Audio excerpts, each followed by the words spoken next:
Swing and a miss. Struck him out. The Philadelphia Phillies are 2008 World Champions of Baseball. And the Sixers win it! Wow! Oh man, Embiid just posterized Russell Westbrook. You love the Philadelphia Eagles. Let me get a hell yeah! What is up, everybody? It is Deibs, Mr. Crockpot and Toro. Welcome to Party on Broad. The Party on Broad podcast can be found on iTunes and Spotify. Make sure you subscribe to the Painted Lions YouTube channel. That's where we're at. Make sure you comment below. Let us know what your thoughts on our podcast. Talk to us a little bit about your expectations of Travis Konecny, because that is what the topic of today is. Joining me today is my man Tyson. Follow him on Twitter at QuietBell Tyson. What's up, man? Not much. Excited to talk about one of the most loved to hate players in the NHL. As opponents tend to frame him as such. So I know he's already becoming, if not already, a fan favorite amongst many Philly fans for this reason. Yes, sir. Yes, sir. He's that player that you're just happy that he's on your team, right? Yes. Yes. All right, today we are doing a season review of TK. We're going to talk about his 2019-2020 season, and we're going to kind of look forward into the future. Travis Konecny was an absolute stud during the regular season. TK was tops on the team in points. It was easily the best regular season of his short career. 61 points in 66 games. Career high in assists. His confidence was as high as ever. This is a guy who was like one of the true cogs in the Flyers power play this season during the regular season. That's important. In scoring and assists. But, when TK is locked in, man, this is like one of the most infectious, most fun players to watch on the ice. And then we got to the playoffs, and all that went right out the window. Tyson, talk to us a little bit about TK's season. Yeah, so, I mean, the 61 points total was incredible. I mean, I think the year that he got drafted, I had his ceiling. I remember writing something like a scouting report, like 60-point ceiling is what I thought. He's a player that I looked at and said, okay, look, he has all these crazy intangibles, just a killer forechecker, just tenacious, will get in front of the net, can play in all situations, can play in your penalty kill, can play in your power play. But really, I didn't see his ceiling really being above 60 points, just in what I saw. So not that I didn't think he wasn't skilled. 60 points in the current NHL is great, but I didn't think it was going to be this good. So in one respect, in the regular season, it was amazing. The numbers, the play, playing his Vigneault system, heavy on the forecheck. I mean, he fits it to a T. I think that's one of the reasons why he had so much success is it's, puck pressure, just constantly on the puck carriers, constantly trying to cause turnovers, whether it's through hits, whether it's through lifting sticks. He has excellent speed. So, and he can read the play really well. Like, I feel like a lot of times it's a combination of he'll trick guys, especially defensemen. They'll be like, oh man, they know that he's not afraid to hit them. So they want to move the puck quickly. And then he's able to transition himself in such a way to block the pass. It's this weird sort of intimidating factor that players like him can have. And so he gets in the heads of guys too. So regular season, killed it. Playoffs, not so much. He had a pretty decent round robin. Even if it wasn't on the score sheet, he looked good in round robin. There's some thought there that he had some injuries. He did get injured. I believe he missed a game somewhere along the line there. Or at least got taken off. And so that might have played into it. But for a lot of it, like a lot of the Flyers team, they seem to get away from that forecheck in particular, especially against the Islanders. And he looked lost at times and looked a little bit of a struggle. But again, he's young enough, not super concerned. And it's almost like a lot of guys are saying like this playoff thing, it's kind of like this whole other thing. This situation is so strange. It's so weird. So, I think overall, I think we could say the season for him was a success between playoff and regular season, even though the playoff left a little bit to be desired.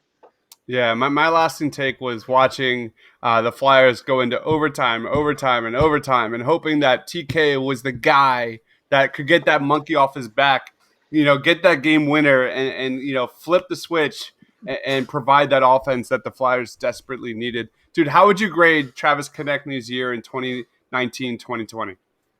So I might be a little high on this. I gave him a B plus. And a lot of that was from regular season. Like I think that had we had a traditional playoff like right after regular season with that run that the Flyers were on, I mean being like a point out of first place in the East, with him like doing well offensively and just thriving in that system, I think it is highly possible that he could have continued that in the playoffs. And so I gave the knock on his playoff performance. I didn't take as much off as I normally would for a player like that because of the situation. But yeah, B plus. I mean, the 61 points, that's a 70 point pace if he'd played a full 82 games without COVID. Just incredible. All right. All right. Let's move on to future outlook. What are some areas that Travis Konecny can continue to grow as he tries to, cement himself as one of the top young wings in the NHL, dude? Yeah, I think again, I feel like I say this way too often with younger players, but it's just gaining in consistency. So he has a penchant towards like hot streak, cold streak at moments. And so what you want to see is there less games of no points and more impact on the score sheet, more impact on underlying numbers overall over the course of the season. And so he is a player that brings so much more than just goal scoring, just assists. He brings so many more factors to that. Yeah. But in terms of offense in particular, you want to see there be like maybe, if he's scoring at a 70 point pace, and I don't know if he'll repeat that or not. We'll see. I mean, that's almost a point per game. You want to see less of those 12 points in 5 games and more of those like 5 points in 5 games over the course of an 82 game season. So yeah, not all players can do that. Time will tell if he becomes and maintains a streaky scoring type, or if he's more of this slow and steady kind of player. But I think the Flyers would be better if he is that kind of slow and steady versus the spurts guy.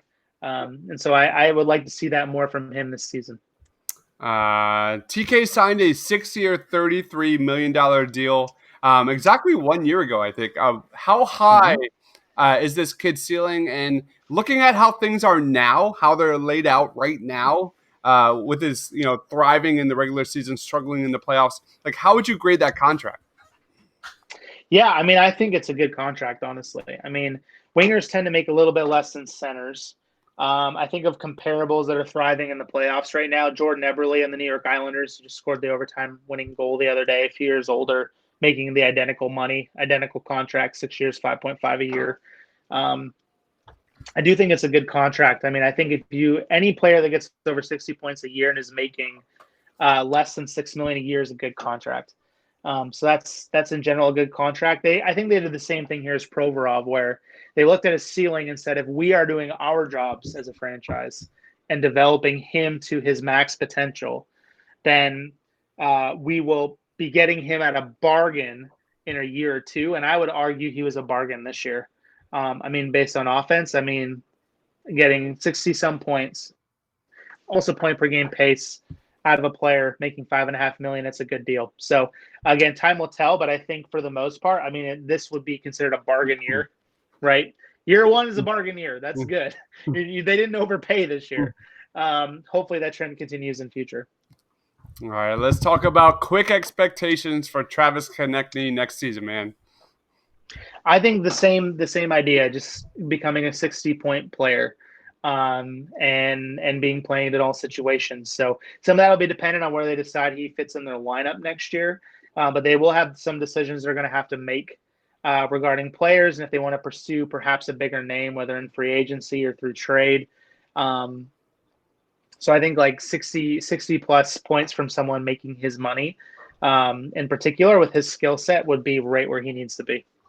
I just want to quickly throw back to like this time last year, before the NHL regular season started. My man Tyson put TK saying he is going to be the breakout player of the year. You watch that, and there it is. Who knows? I mean, playoffs are a completely different animal. The COVID thing, it is what it is. But anyway, that is my man Tyson. Make sure you follow him on Twitter at QuiteBallTyson.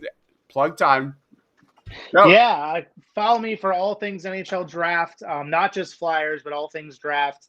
I got a lot in the works dealing with prospects, NHL worthy, those that have already been drafted, those that have not yet been drafted. So feel free to check us out on all those things. I could talk about those things literally all day long.